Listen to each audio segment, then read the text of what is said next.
Hi, it's Skiffin Bates here, and you guessed it, because I'm wearing the resonance security hat. Today's video is about computer security, and what I want to talk about is the difference between job titles, paper qualifications, and actual experience. And I'm going to start with two examples of where the first two fail, and then I'll talk a bit more in depth about what real experience means. So the first example involves me personally. My erstwhile employer back in 1999, Citrix Systems, sent me on a course, an X509 digital certificate course, and I completed the 4 days of training and I got the paper qualification. But I have to admit that for the 5 years that followed, I really didn't have a clue about computer security, cryptography, and X509 certificates. It was only when I had an idea for a cryptographic invention and started drafting a patent relating to it that I had the motivation to understand beyond what was taught on the course. And really it wasn't until about 2005, 2006 that I could start to say that I was an amateur cryptographer. And then a decade of work following that, on and off in my spare time, because I found love for the subject, got me to the point where I can say, well, I'm certainly no professor of cryptography, but I have a reasonable understanding of what's going on. The second example is one to do with job titles.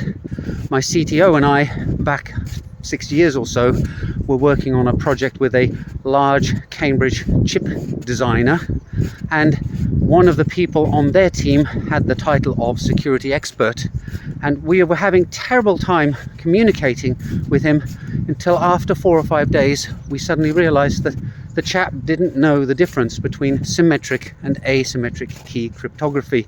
Now, that is something so basic that it's like claiming you're a driving instructor but not being able to tell the difference between the steering wheel and the accelerator.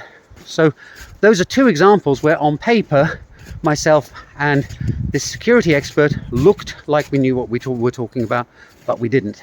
And the only true way to get computer security knowledge and experience is by experiencing it. And that's why we use the word experience.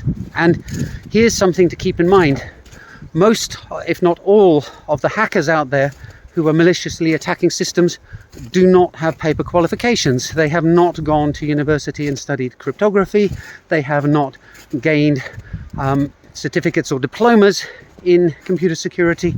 They've just learned it themselves by going on the internet and finding papers and tutorials and descriptions on how to do this stuff, and then use their brain power.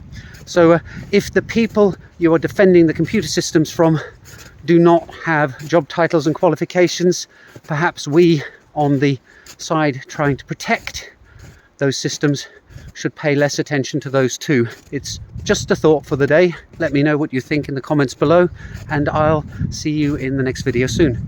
Bye for now.